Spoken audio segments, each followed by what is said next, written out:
Next is unit 2లోనమ్మా, unit 2. So unit 2లో మనం మాట్లాడుకున్న ఫస్ట్ టాపిక్ ఏంటి అంటే స్టాక్. ఆల్రెడీ మీకు ఒకసారి చెప్పాను నేను స్టాక్ అంటే ఏంటి. సో స్టాక్ అంటే ఏంటంటే stock is a collection of items. Items అంటే ఏం కాదు, డేటా అనుకోండి, కలెక్షన్ ఆఫ్ ఐటమ్స్. సో అలాగే స్టాక్లో ఇన్సర్షన్ కానీ డిలీషన్ కానీ,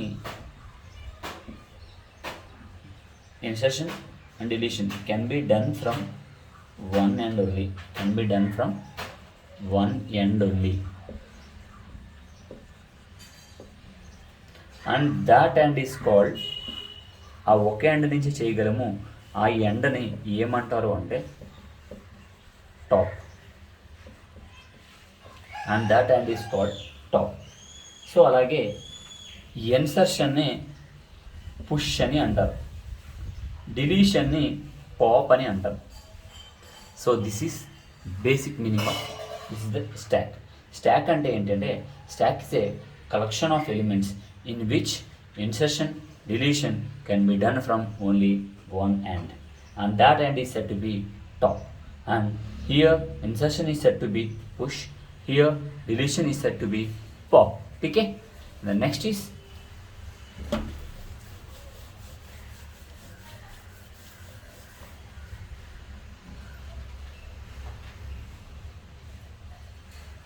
so this is set to be stock.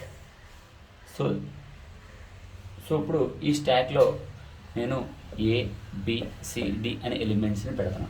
So first insertion and deletion should be from the top, ఇది top అవుతుంది. So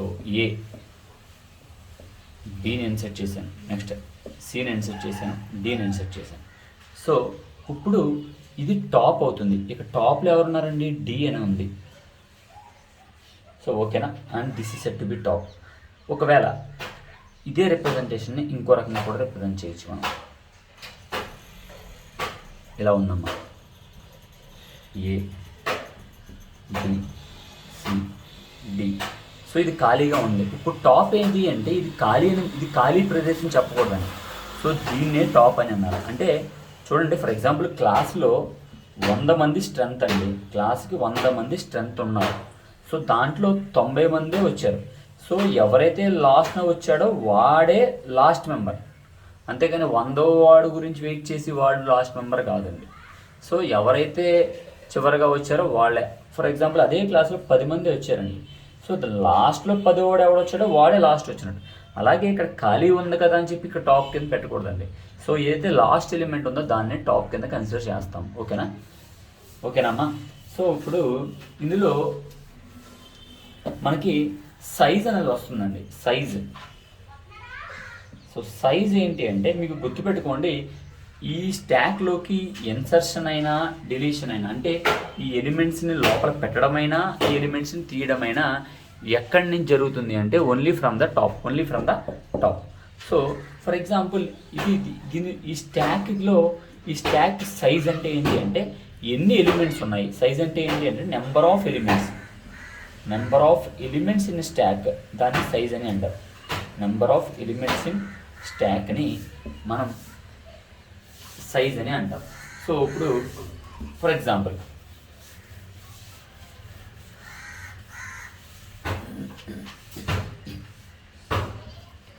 insertion of element in stock. So దాన్నే push అని అంటారు. ఇక్కడ ఇన్సర్షనే పుష్ అని అంటారు. Pushing an element in stock. So ఇలా ఒక స్టాక్ ఉందిరా నాన్న, ఇలా ఒక స్టాక్ ఉందమ్మా. సో దాంట్లో 2 ఎలిమెంట్స్ ఉన్నాయి, AB. సో ఇప్పుడు నేను సి అనే ఎలిమెంట్ని పుష్ చేయాలి అనుకున్నాను. సో ఇట్స్ ఫ్రమ్ టాప్ అండి. సో ఇక్కడ సి అనే ఎలిమెంట్ని నేను పుష్ చేశాను. ఓకేనా. సో నెక్స్ట్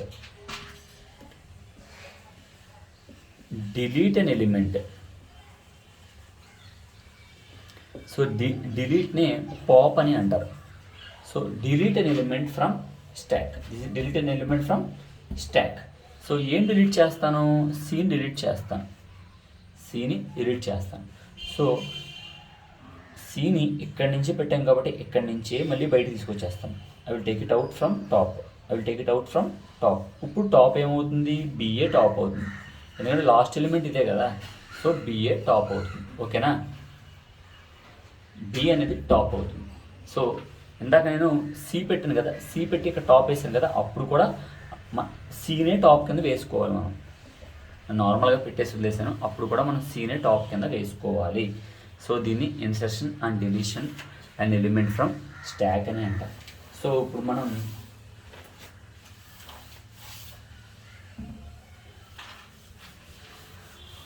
స్టాక్ ఆపరేషన్స్ గురించి తెలుసుకుందాం. Stock operations.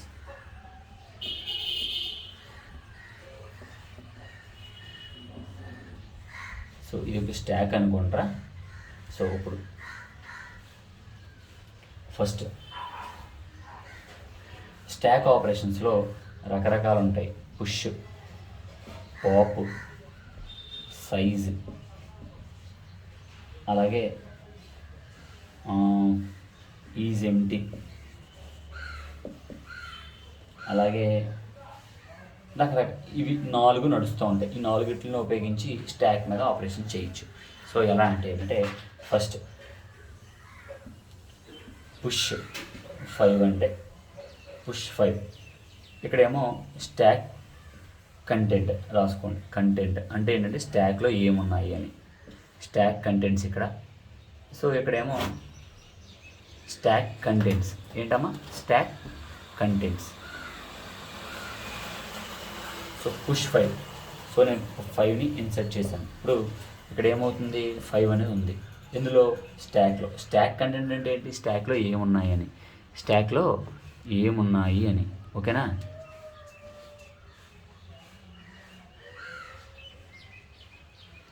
Next pop. Pop అంటే ఏంటి, డిలీట్. పాప్ 5 అని ఇచ్చాను. సో అంటే ఏంటి, ఇక్కడ ఈ స్టాక్లో 5 లేదు, డిలీట్ చేస్తాను. ఇప్పుడు స్టాక్ కంటెంట్ ఏంటి, nothing, empty. So next push 10 అని ఇచ్చాను. పుష్ అంటే ఏంటి, ఇన్సర్షన్. So insertion. ఇప్పుడు స్టాక్లో ఏమున్నాయండి, 10 ఉంది. సో నెక్స్ట్ పుష్ 5 అని ఇచ్చాను. సో 5ని పుష్ చేశాను. ఇప్పుడు స్టాక్లో ఎవరు ఉన్నారండి, 10, 5. సో ఇప్పుడు ఈజ్ ఎంప్టీ, ఈ స్టాక్ అనేది ఎంప్టీనా కదా అని చెక్ చేసుకోవడానికి ఈజ్ ఎంప్టీ అనే ఫంక్షన్ వాడాలి. ఈజ్ ఎంప్టీ అనే ఫంక్షన్ వాడాలి. ఇప్పుడు స్టాక్ ఎంప్టీగా ఉందండి, నో, దట్ ఈస్ ఆన్సర్ ఏంటిదండి, ఫాల్స్. సో నెక్స్ట్ ఇలా ఇప్పుడు సైజ్ అండి, సైజ్.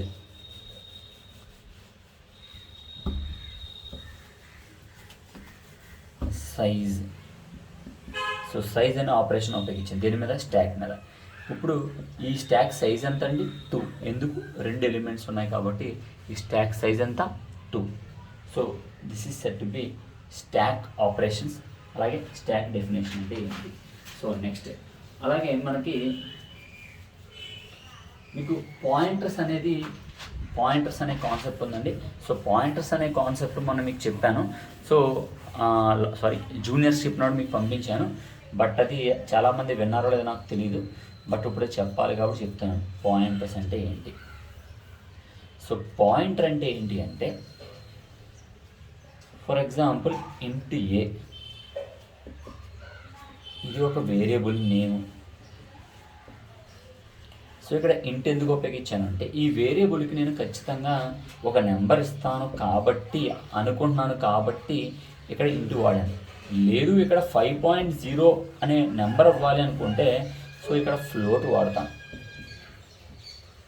లేదు ఇక్కడ నేను 5.0 కాదు, ఏకి బి అనేది ఇవ్వాలి అనుకుంటే బి అనేది క్యారెక్టర్ కాబట్టి ఇక్కడ నేను క్యారెక్టర్ వాడతాను. ఓకేనా. సో ఈ కాన్సెప్ట్ అర్థమైంది కదండి. సో ఇప్పుడు నేను ఇంట్ భవ్య అని రాశాను.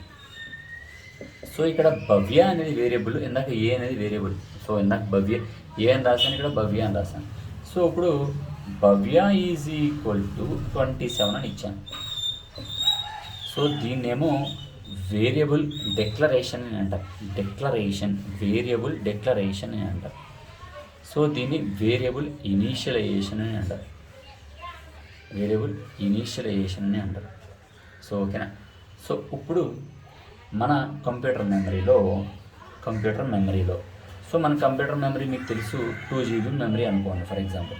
సో 2 GB అంటే ఏంటి, 1 2 3 4 5 6 7 8 9 1 KB 2 KB 3 KB 4 KB అలా 1 MB 2 MB 0 MB 3 MB 0 MB 1 MB 2 MB అలా పెరుగుతూ ఉంటుంది. అంటే మనం డౌన్లోడ్ చేసే కొద్దీ మన మెమరీ పెరుగుతూనే ఉంటుంది. అంటే అడ్రస్ లొకేషన్స్ పెరుగుతున్నాయి. సో ఇలా మన కంప్యూటర్ మెమరీలో భవ్య అనే బ్లాక్ ఓపెన్ అయింది. భవ్య అనే బ్లాక్ ఓపెన్ అయింది. సో భవ్యలో వాల్యూ ఏముంది 27. సో ఇప్పుడు ఈ బ్లాక్ ఎక్కడ ఓపెన్ అయింది, మెమరీ కార్డ్లో. అంటే మెమరీ కార్డ్లో ఎక్కడో ఒక చోట ఓపెన్ అయింది. సో లెట్స్ థింక్ 1000 అనే లొకేషన్లో. సో ఇప్పుడు ఈ 1000 ఏమవుతుంది, అడ్రస్ అవుతుంది. ఎవరికి అడ్రస్ అవుతుంది, భవ్యకి. సో భవ్యలో ఎవరున్నారు, 27 అనేది ఉంది. ఈ అడ్రస్ ఎవరిది, భవ్యలో ఎవరున్నారు, 27. సో ఇప్పుడు పాయింటర్స్ అంటే ఏంటి, వాట్ ఈస్ పాయింటర్స్? సో నార్మల్గా ఇది వేరియబుల్ డిక్లరేషన్ అని అంటారు. ఏమంటారండి, వేరియబుల్ డిక్లరేషన్ అని అంటారు. సో ఓకే, ఇప్పుడు పాయింటర్ వేరియబుల్ డిక్లరేషన్ గురించి మనం మాట్లాడుకుందాం. Pointer variable declaration.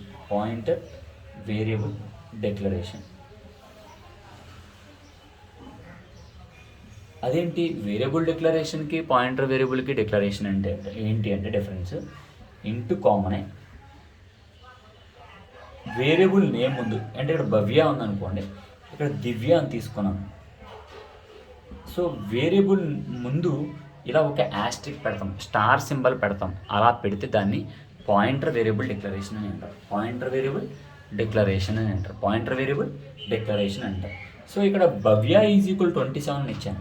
ఇక్కడ ఏం చేస్తానంటే పాయింటర్ వేరియబుల్కి Divya is equal to address of Bhavya అని ఇస్తాను. అంటే ఇప్పుడు దివ్య వాల్యూ ఎంత అండి, దివ్య వాల్యూ వచ్చేసి 1000. సో ఈ కాన్సెప్ట్ని పాయింటర్స్ అని అంటారు. అంటే పాయింటర్స్ అంటే ఏంటంటే pointer is also an variable but it holds the address of other variable. అంటే ఇక్కడ దివ్య అనేది పాయింటర్ వేరియబుల్, అది ఏం క్యారీ చేస్తుంది, వేరే వేరియబుల్ భవ్య అనే వేరియబుల్ యొక్క అడ్రస్. ఆ అడ్రస్ ఏంటి, 1000. భవ్య వేరియబుల్ యొక్క అడ్రస్ని అది క్యారీ చేస్తుంది. పాయింటర్ అంటే ఏంటంటే pointer is also an variable but it holds an address of other variable is said to be an pointer. So pointers ఎందుకు ఉపయోగిస్తారు అంటే, సో పాయింటర్స్ అనేది మనకి డైనమిక్ మెమరీ